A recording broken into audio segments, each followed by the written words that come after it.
Provérbios de número 25, verso 28 diz: aquele que não tem domínio sobre o seu próprio espírito é como uma cidade demolida e sem muralhas. Veja, é muito grave isso. A Bíblia está dizendo que se eu não governo as minhas emoções, eu não tenho defesa. Ou seja, qualquer coisa tem o poder sobre mim. Qualquer ataque tem poder sobre mim. Uau! Olha, quando você olha para Provérbios, você tem que entender que quem está escrevendo é o homem a qual o Senhor deu mais sabedoria sobre a terra.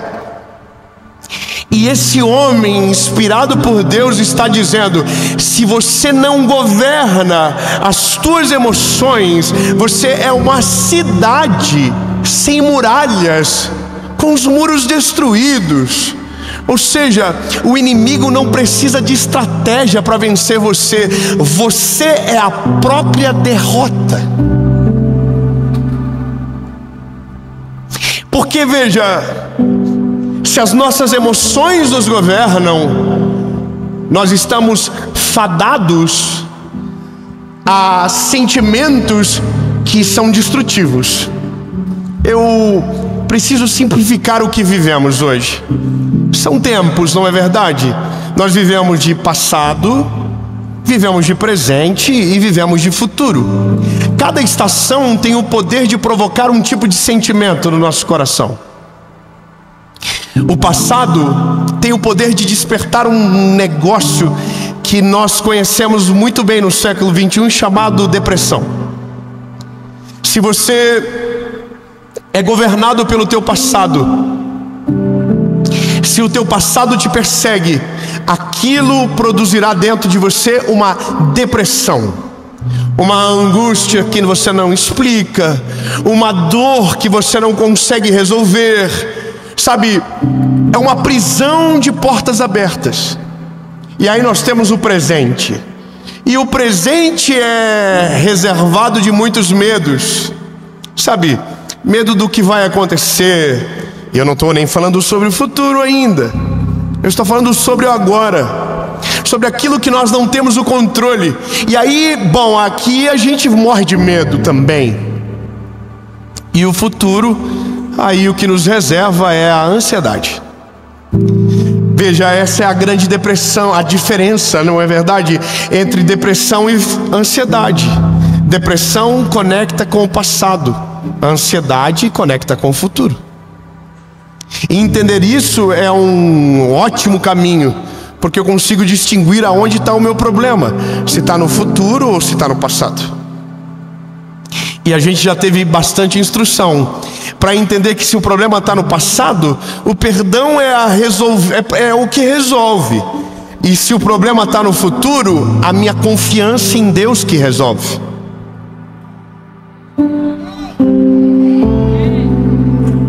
Améns. Eu vou então dizer de novo para ver se melhora. Se o meu problema está no passado, o perdão é a cura para o meu problema. Se o meu problema está no futuro, a minha confiança em Deus é o que cessa a minha ansiedade.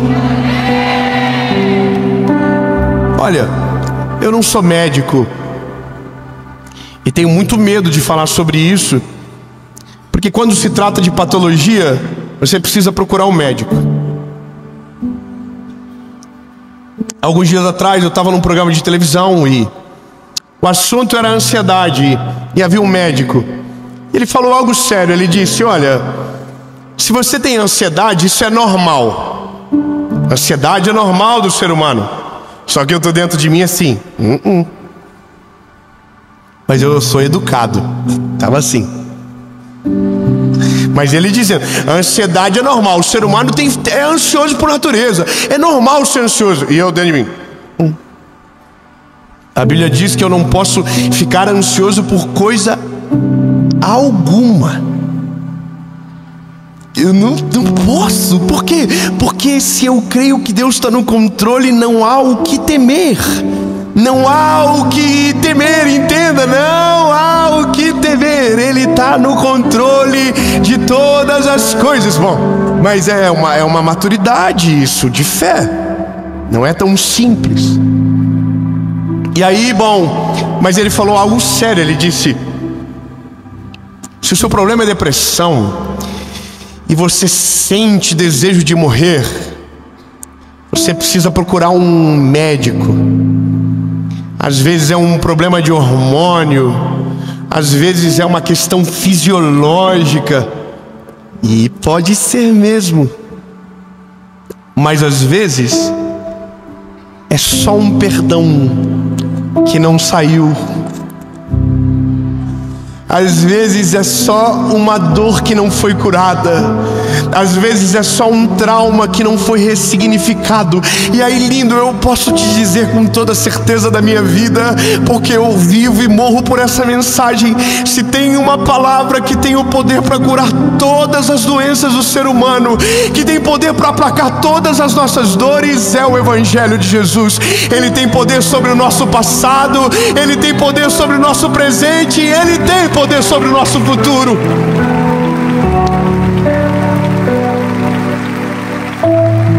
Mas veja, para isso nós precisaremos desenvolver uma caminhada com Ele. E na nossa caminhada nós revelaremos o caráter de Jesus em nós. Algumas pessoas nós só entendemos porque Deus escolhe por conta da história que constrói ao longo do tempo e pelas atitudes que demonstram nos dias de crise. Há um homem na Bíblia que, para mim e para todos os cristãos, é um exemplo de várias formas. Mas como é homem, também teve os seus erros, também teve seus defeitos, e a Bíblia não engana nenhum, está todos lá. E eu estou falando sobre Davi. Mas veja, teve um dia que algo me saltou aos olhos, e eu vou ler para você rápido e vou te explicar. 1 Samuel, capítulo de número 24, a Bíblia, na epígrafe está escrito: Davi poupa a vida de Saul. É isso que a Bíblia está dizendo. Davi poupa a vida dele. Qual é a história? A história é o seguinte: sucedeu que quando Saul havia retornado da perseguição aos filisteus, informaram-lhe dizendo: eis que Davi está no deserto em Gedi. Então Saul separou 3.000 homens escolhidos de todo Israel e foi em busca de Davi e dos seus homens sobre as rochas dos bodes selvagens. E ele chegou até os apriscos, junto ao caminho onde havia uma caverna. E Saul entrou para cobrir os seus pés, e Davi e os seus homens estavam nas laterais da caverna. E os homens de Davi lhe disseram: eis o dia do qual te falou o Senhor. Eis que entregarei o teu inimigo na tua mão, para que possas fazer com ele como bem te parecer.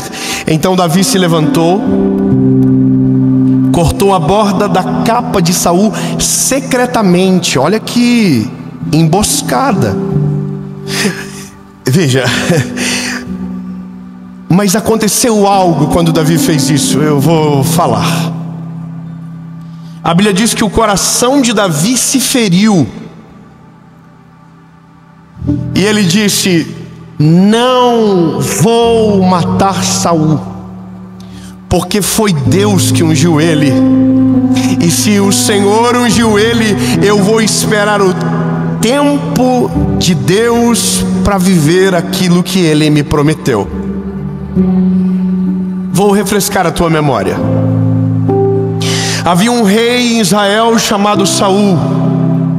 Só que a Bíblia diz que esse homem virou-se contra Deus. foi rejeitado pelo Senhor por conta das suas atitudes, pecados não arrependidos, e esse é um tempo da palavra. Então a Bíblia diz que Deus levanta um garoto que é ungido pelo mesmo sacerdote que ungiu Saul. Samuel foi o homem que ungiu Davi. Davi tinha 16 anos, então lembra da história. Ele foi ungido, permaneceu no campo, no pasto, mas a Bíblia diz que, havia o Espírito de Deus sobre ele. E o Espírito de Deus que repousava sobre Davi fez ele vencer no campo, defendendo as ovelhas do seu pai, o urso e leão.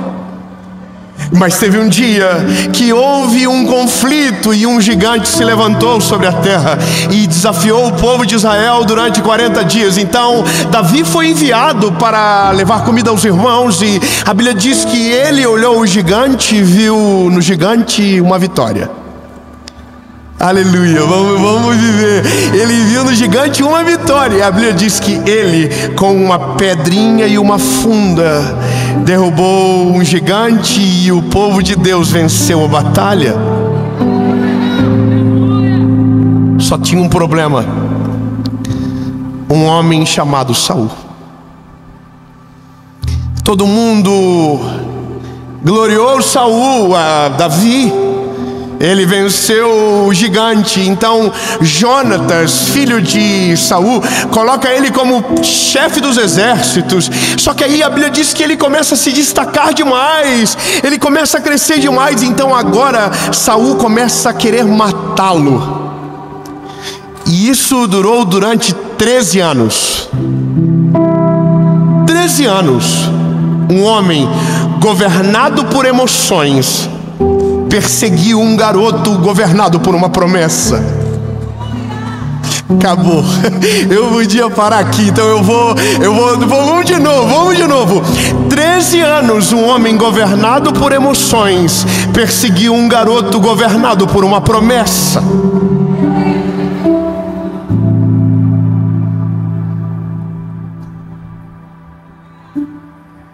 Bom, 13 anos fugindo da morte, lanças foram jogadas, calúnias foram feitas, promessas mentirosas, astúcias do inimigo. A Bíblia diz que um dia Saul falou para ele: se você derrotar 100 filisteus, você pode casar com a minha filha. Saul jurava que Davi perderia a batalha, e ele venceu e casou com Mical. É muita coisa para te contar agora, mas eu só quero que você entenda: Saul era governado pelas emoções, Davi era governado por uma promessa.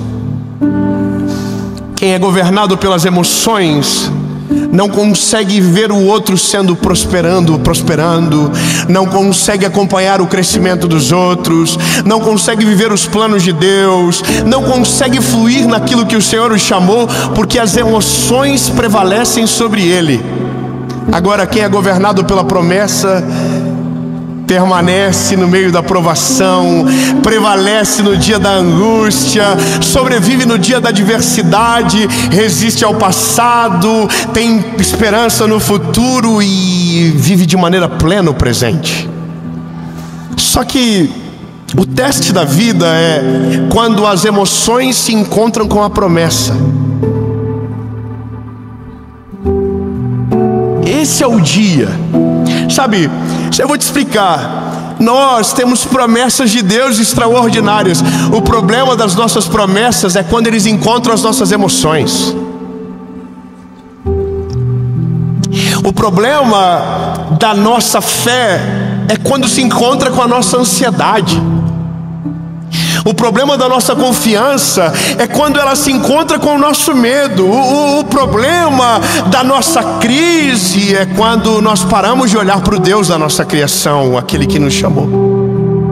E essa é a briga da nossa história maior, porque alguma coisa tem que vencer dentro de nós. E eu sei que você sabe, lembra? Nós somos corpo, alma e espírito. E a questão maior do nosso tempo é que nós somos almáticos demais. Nossas emoções governam tudo. Governam as nossas decisões, governam as nossas reações. Então somos irados, somos pesados no falar.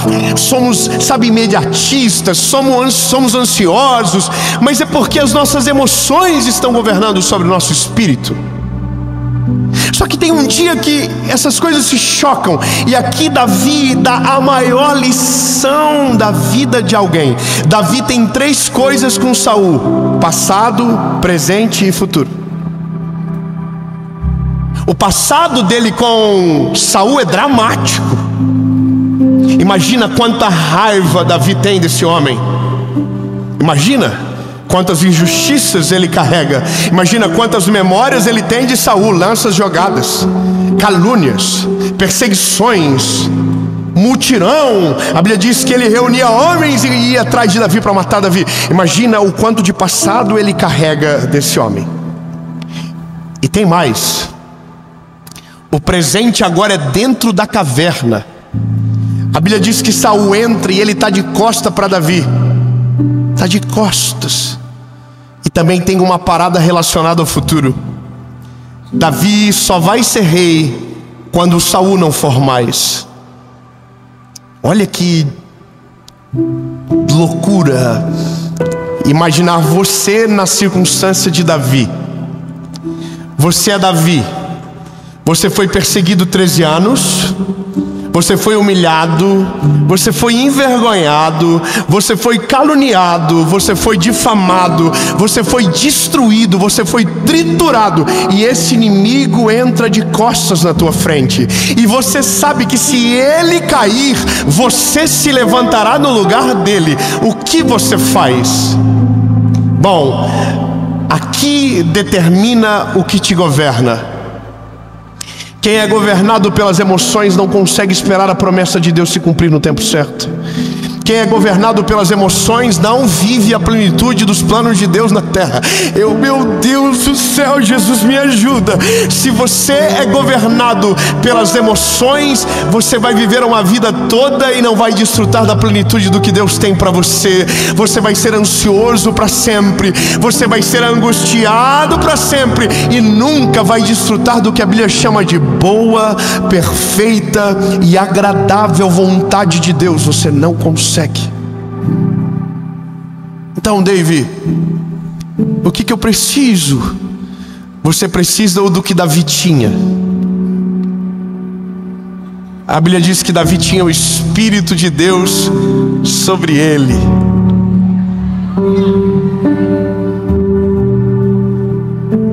Lembra quando Samuel ungiu Davi? A Bíblia diz: o Espírito de Deus entrou em Davi. E aqui aparecem os frutos do Espírito. Ah, lindo, essa é a melhor coisa do Evangelho. Quando Deus entra em você, os frutos do caráter de Jesus começam a ser percebidos através de você. A cada dia um fruto do Espírito se desenvolve dentro de você, e aquilo que viria para destruir você é aplacado pelo Espírito de Deus que te governa. Saul entrou, Davi cogitou.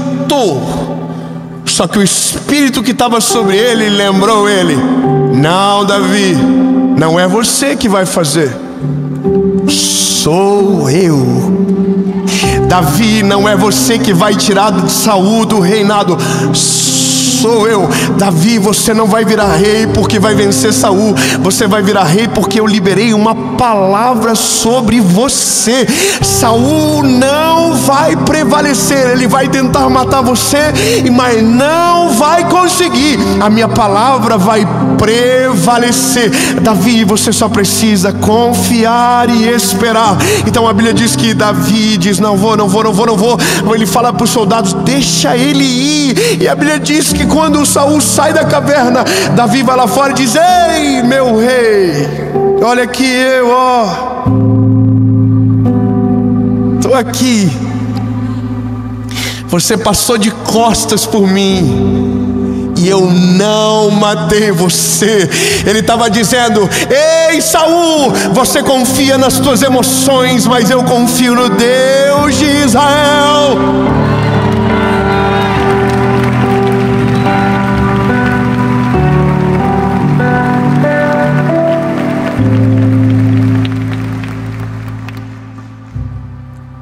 E a Bíblia diz que os frutos do Espírito são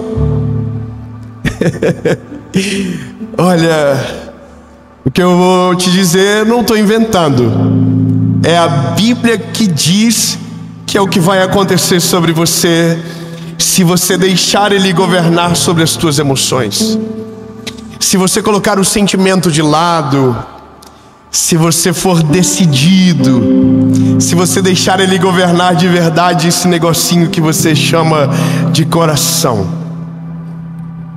A Bíblia diz que esses são os frutos. E o fruto do Espírito de Deus em nós é amor, alegria, paz, paciência, meu Deus, paciência, amabilidade, bondade, fidelidade, mansidão e, para arregaçar com tudo, domínio próprio.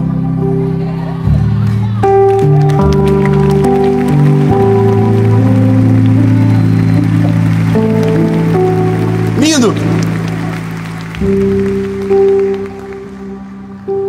Você não precisa de nada, você só precisa de Jesus.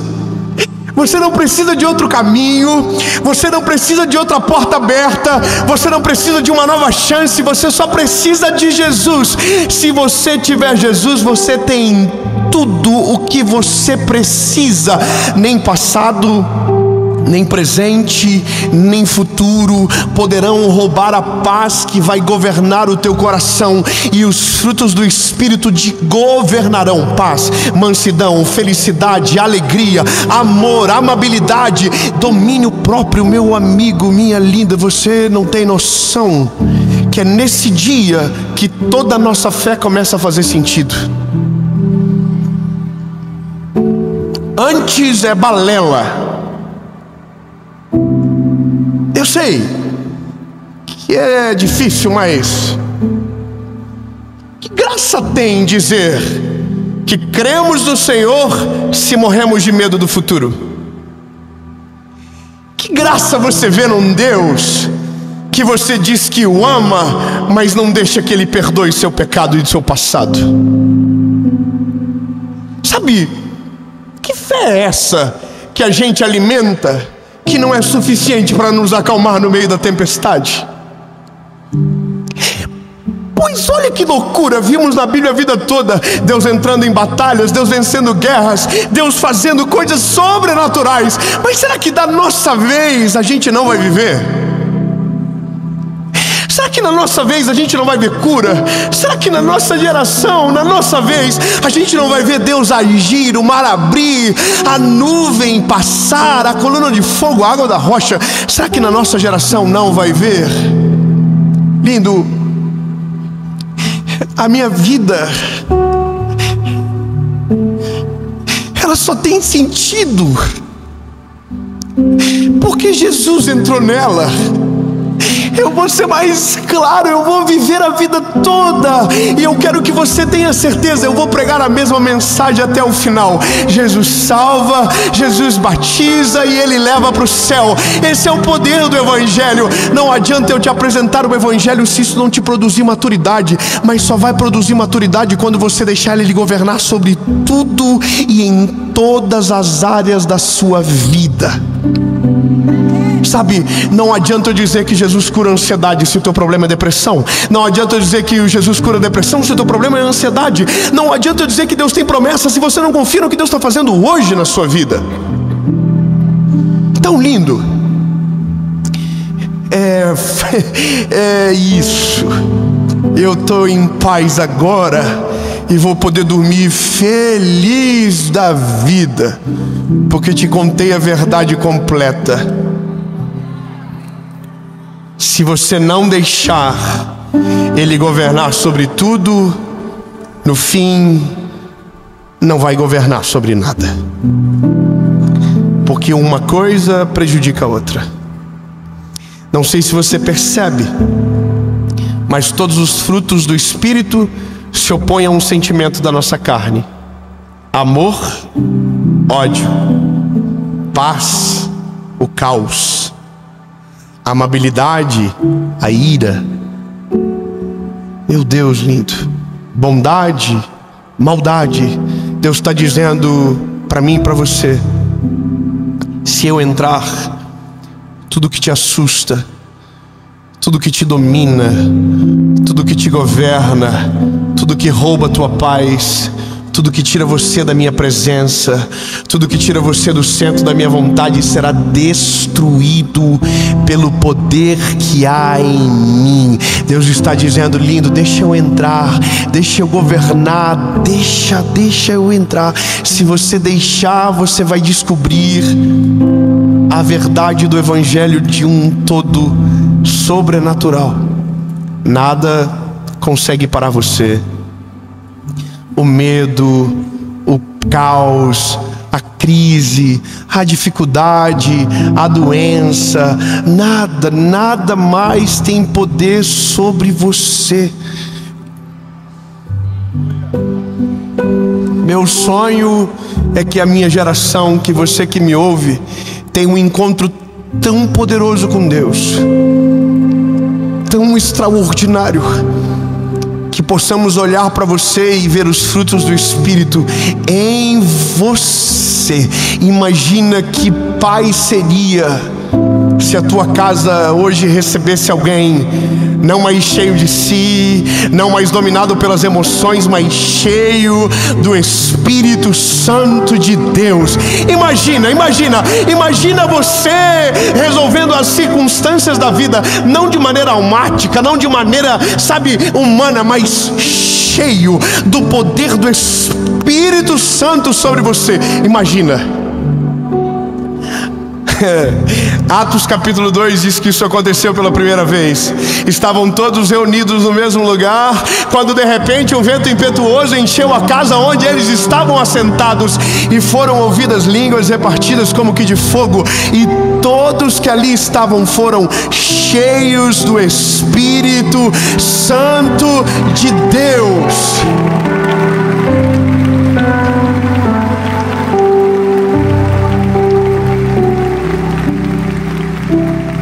A oração essa noite é: enche-me do teu Espírito, para que não sobre nada de mim, Jesus. Oh, aleluia! Enche-me do teu Espírito. Enche-me da tua presença, enche-me da tua glória, Senhor, para que a minha carnalidade não prevaleça, para que a minha humanidade seja diminuída, Senhor, e para que a tua glória preencha todos os espaços, Senhor, em nome de Jesus, Pai. E isso é o que queremos: sacrificar aquilo que nos afasta de Ti, para viver a eterna vontade que o Senhor tem sobre nós, Jesus, a tua vontade perfeita. A promessa vai prevalecer sobre o sentimento. E eu vou fazer só uma pergunta para você e terminamos a série.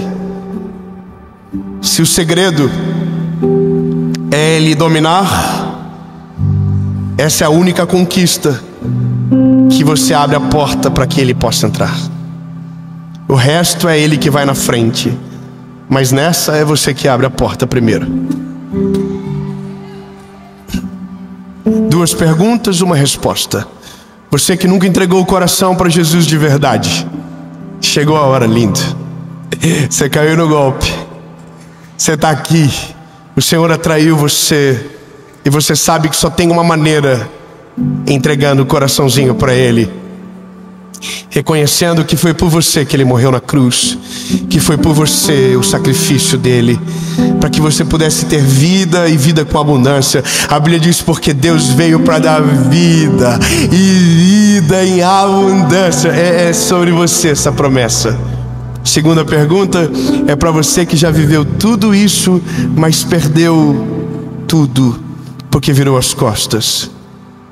Mas hoje você vai voltar para casa, porque há perdão para você, há uma chance sobre você. Amém. Eu vou perguntar, se a sua decisão for sim, você vai levantar as mãos. E se você estiver na sua casa, se você quiser dobrar os joelhos, a gente vai orar. E essa é a oração que muda toda a tua história. Lembra, apaga o teu passado, estabelece o teu presente e te desenha um futuro extraordinário, em nome de Jesus. Mas só acontece se Ele entrar. Eu sou esse garoto na internet.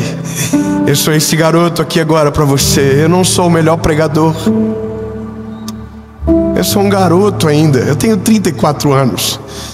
O que eu sou é o porteiro do prédio que liga no teu apartamento e diz: tem alguém aqui na frente que quer entrar na sua casa? E aí você vai dizer: quem é? Eu vou dizer: é Jesus. Aí você vai dizer: ele está sozinho? Ele tá, mas tem muita coisa junto com ele. Tem mala, parece que ele está vindo para ficar e vai ficar bastante.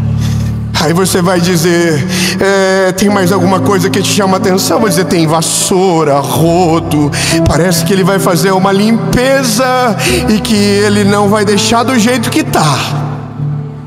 Aí você diz: pode entrar. Aí eu aperto o botãozinho, ele entra, faz a obra, transforma, liberta, e o resto é com ele, em nome de Jesus, amém. Então pense bem, porque essa é a decisão mais importante da sua vida.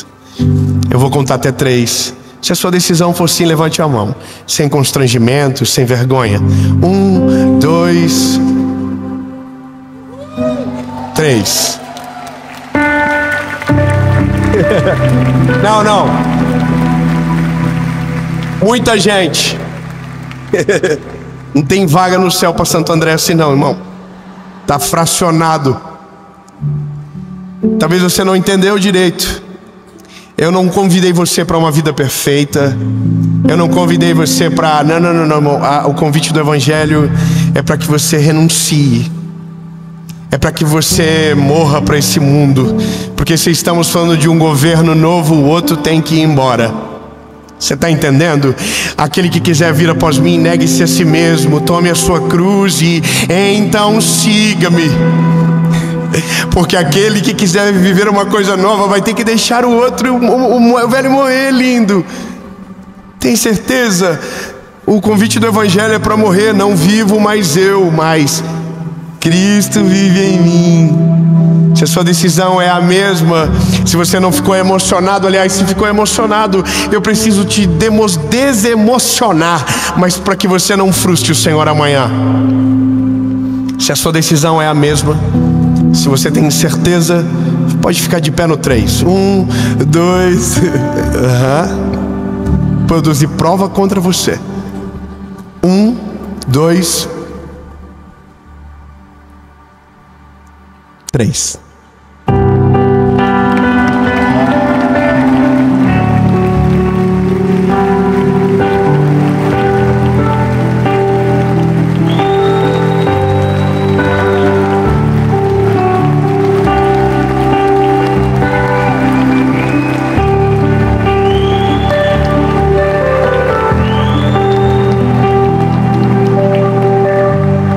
Para não ficar chato, fique em pé todo mundo de uma vez. Se tiver alguém que você ama perto de você, tomando essa decisão, se despede dele. É verdade, se despede dele, diz tchau, bebê, não vou te ver mais. A partir de hoje é um novo homem, é uma nova mulher, em nome de Jesus. sabe, dê um beijo, dê um abraço nessa pessoa. Talvez você não tenha ninguém agora na sua casa para fazer isso por você, lindo. Então se sinta abraçado agora. Se sinta amado pelo Senhor Jesus, que fez essa mensagem chegar até você. Você é amado por Jesus, você é escolhido por Ele, e o que vai dominar você não vai ser o sentimento, vai ser a promessa que Deus fez sobre você. Amém. Feche os seus olhos e ore comigo, palavra após palavra. Diga: Senhor Jesus, eu reconheço que sou frágil e pecador. Perdoa os meus pecados, apaga o meu passado e escreve o meu nome no livro da vida. Eu nunca mais serei o mesmo. A partir de hoje, eu sou propriedade única e exclusiva sua, em nome de Jesus. Amém.